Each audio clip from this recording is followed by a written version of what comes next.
This is As-Sira Al-Halabiyya. Let us see. This is an official Islamic website.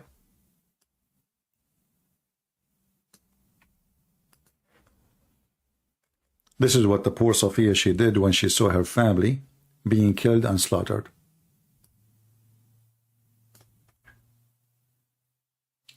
Safiya, she was kidnapped and enslaved. With her, her cousin. And Bilal, he brought them, he walked by them, over the dead Jews. He made them walk over the dead bodies of her families. And when the cousin of Safiya, she saw her families in the floor, she started screaming and she started throwing dirt and mud or sand in her face and her hair. When the Prophet, he said that, he saw her, he says, keep the shaitan away from me. I mean, look how evil. He did not say, have a mercy. He says the women, she just, saw her family getting killed. No, he considered her shaitan. So this is why he did not take her right away, because they start putting dirt in their head. So Muhammad, he says, keep them away, those shaitan, keep them away. And then he said to Bilal, Bilal, don't you have mercy, man? You make them walk over all those dead bodies. But look how merciful he is. A report about this hadith. So one report says that the first one who took her is Dihya al-Kalbi, and then Muhammad, he exchanged with Dihya 4 slaves from the Jews, 4 women slaves for sex with Safiya. When he saw her, he saw that she had green eyes, as it says here. So they are talking about a dream she saw too. And here it says, Safiya, she said that when she became owned by Muhammad, he was the most person she hate, because he killed my father and my husband and my people. Let us see if we can find more reference in English. تاريخ مدينة دمشق ابن عساكر, volume number 16, page number 46.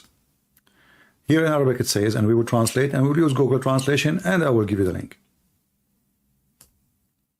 So Muhammad, after he killed her family and her tribe,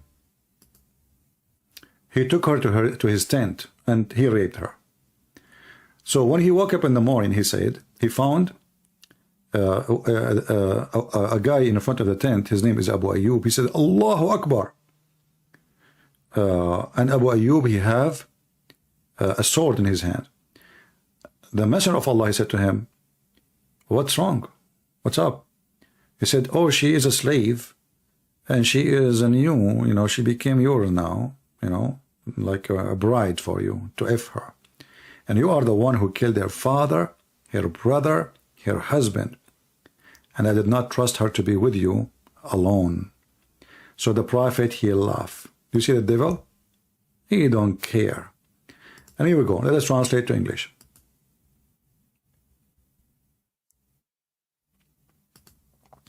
So when he come in the morning after he raped this woman, he saw Abu Ayyub, and he said to him, what's up? Abu Ayyub was holding his sword, and he said, so he spent the night in the front of the tent of Allah Messenger, in the entrance. And Abu Ayyub, he said, when he saw the messenger said to him, what's wrong with you, Abu Ayyub? He said, I did not sleep this night, O Messenger of Allah. The Messenger of Allah, and grant him peace, he said, why, Abu Ayyub? He said, when you entered into the women and you mentioned that you killed her father and her brother and her husband and all the population of her clan, so I was afraid that she will assassinate you. Do you see it? Kinana ibn al-Rabi merupakan pemimpin benteng Katiba di Khaybar. Sebagian besar masyarakat di daerah Katiba merupakan suku Yahudi Bani Nadir dari Medina. Kinana merupakan suami dari Safiyah binti Huyai. Mereka adalah pengantin baru. Masa bahagia dan damai mereka mendadak terhenti karena Nabi Muhammad menyerang benteng Katiba. Kinana ditangkap dan dibawa menghadap Nabi Muhammad karena Nabi ingin mengetahui di mana harta karun Bani Nadir. Kinana, di manakah kau sembunyikan harta milik Bani Nadir? Harta apaan? Kami tak punya harta, kami ini petani, bukan bandit kayak kamu. Kurang ajar kamu, hati-hati kalau bicara dengan Nabi Allah. Nabi aspal kali, kamu itu pembunuh dan pemerkosa. Zubair, siksa dia sampai mengaku. Baik, Rasulullah. Zubair mengambil ranting dan menyalakan api di dada Kinana, membakarnya sampai mengakibatkan rasa sakit yang parah. Sebelum disiksa, Kinana telah terluka, sehingga sewaktu disiksa, dia pingsan, tapi dia tidak mengaku apapun. Wah, si kafir pingsan. Maslamah, potong kepalanya. Baik, Rasulullah. Ini keterangan dari Sejarah Islam oleh Tabari, volume 8, halaman 122-123. Kinana tidak mau mengaku, sehingga Rasul Allah memberi perintah pada Al-Zubair bin Al-Awam, siksa dia sampai dia mengaku apa yang dimilikinya. Al-Zubair terus saja memutar tongkat api di dadanya sampai Kinana hampir mati. Lalu Rasul Allah menyerahkannya kepada Muhammad bin Maslamah, yang lalu memotong kepala Kinana untuk membalas kematian saudaranya Mahmu bin Maslamah. Menurut Waqidi di bukunya Al-Maghazi, halaman 351, semua lelaki Yahudi kalangan atas di Khaybar dibantai. Sedangkan untuk bangsawan orang Yahudi, dan orang-orang berada di antara mereka, yakni anak-anak laki Abu Huwaqiyah, Salam bin Miskam, dan Ibn al-Ashraf telah dibunuh. Orang-orang yang tersisa adalah mereka yang tidak memiliki kekayaan dan para buruh. Bagian yang paling menarik dari jihad bagi para tentara muslim adalah pembagian tawanan wanita dan harta jarahan. Sang Nabi memeriksa terlebih dahulu untuk memilih bagi dirinya yang terbaik dari tawanan wanita dan harta jarahan. Sahih Bukhari, nomor 335. Nabi berkata, barang jarahan adalah halal bagiku, tapi tadinya tidak halal bagi siapapun sebelum aku.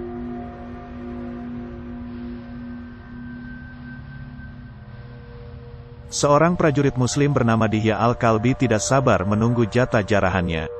Ketika Nabi Muhammad masih memilih-milih, Dihya datang menemuinya. Ya Rasulullah, berikan padaku seorang dari para tawanan wanita. Baiklah. Silakan pilih yang kau sukai. Dihya segera pergi dan mengambil Safiyah. Kau sekarang jadi milikku, Safiyah. Loh, aku juga pengen dapet dia. Wah, dia dapat yang tercantik. Haha, lo semua lambat sih. Kalau kita gak dapet Safiyah, Dihya juga gak boleh dapet dia. Betul, mari temui Nabi. Saat itu, Nabi Muhammad sedang membagi harta jarahan. Semua jarahan yang diambil dari benteng Nata dan Sik adalah milik para prajurit. Semua jarahan dari daerah Katiba adalah milikku. Dihya membawa Safiyah ke podoknya. Safiyah, aku telah kenal kamu sejak di Medina. Aku selalu menginginkanmu untukku sendiri. Sekarang Allah mewujudkan keinginanku. Jangan sentuh aku. Kau pasti akan suka padaku. Sembarangan, aku ini sudah menikah.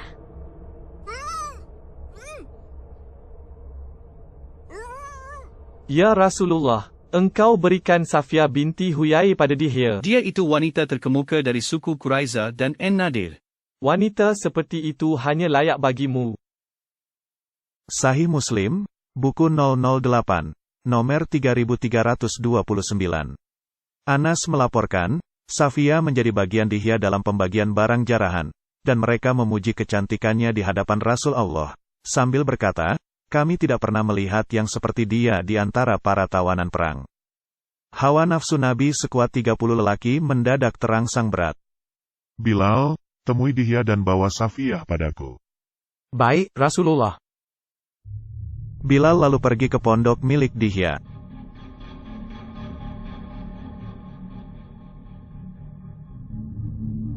Aku lagi sibuk nih.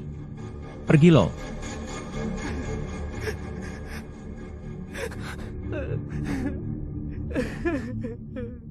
Dihya, Rasulullah menginginkan Safia.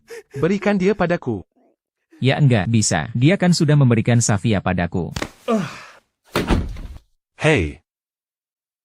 Bilal membawa Safiyah dan saudara iparnya menemui Nabi Muhammad agar Nabi bisa memilih salah satu atau keduanya baginya. Tapi Dihya belum mau menyerah. Kurang ajar kamu.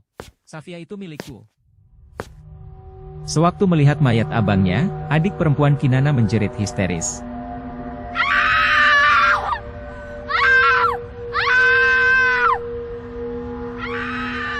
Nabi yang katanya penuh kasih sayang itu jadi jengkel. Bawa pergi setan perempuan ini jauh-jauh dariku. Kesalahan setan perempuan itu hanyalah menangis saat melihat mayat abangnya.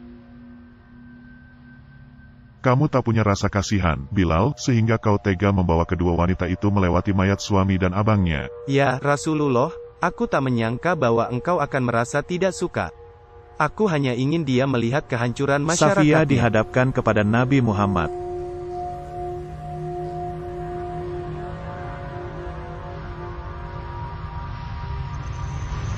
Nabi lalu mengenakan jubahnya pada Safiyah, sebagai tanda bahwa Safiyah adalah miliknya. Sahih Bukhari, nomor 2228. Safiyah merupakan salah seorang tawanan wanita. Dia awalnya adalah bagian jarahan Dihya Al-Kalbi, tapi dia lalu dimiliki Nabi. Tapi Dihya tidak mau menyerah begitu saja. Nabi Muhammad segera membawa Safiyah ke tendanya. Ketika Nabi hendak menghampiri Safiyah, dia menolak. Bagaimana mungkin dia bisa menyerahkan dirinya pada pria yang beberapa jam yang lalu baru saja membunuh keluarganya yang dikasihinya? Kenapa kau menolak aku, Safiyah? Aku tak suka sama orang yang suka main bunuh, rampok, jarah. Wah, ngawur itu. Bukan kami yang melakukan itu, tapi Allah lah yang membunuh mereka melalui tangan-tangan kami. Ini ayatnya. Quran, Surah Al-Anfal, ayat 17. Sebenarnya bukan kamu yang membunuh mereka, melainkan Allah yang membunuh mereka. Selain itu, kafir bukanlah orang-orang yang tak berdosa, mereka itu menolak Allah. Begitu kami telah membunuh mereka, maka halal bagi kami istri-istri dan anak-anak perempuan mereka. Menurut Quran, Surah An-Nisa, ayat 3 dan 24, Surah Al-Mu'minun, ayat 6, Surah Al-Ahzab, ayat 50, Surah Al-Ma'arij, ayat 30. Karena itu janganlah bersikap begitu. Aku tak mau buang-buang waktu. Jika kau tetap menolak, maka aku akan kembalikan kau pada Dihya. Safiyah sadar bahwa dia tak berdaya untuk menolak.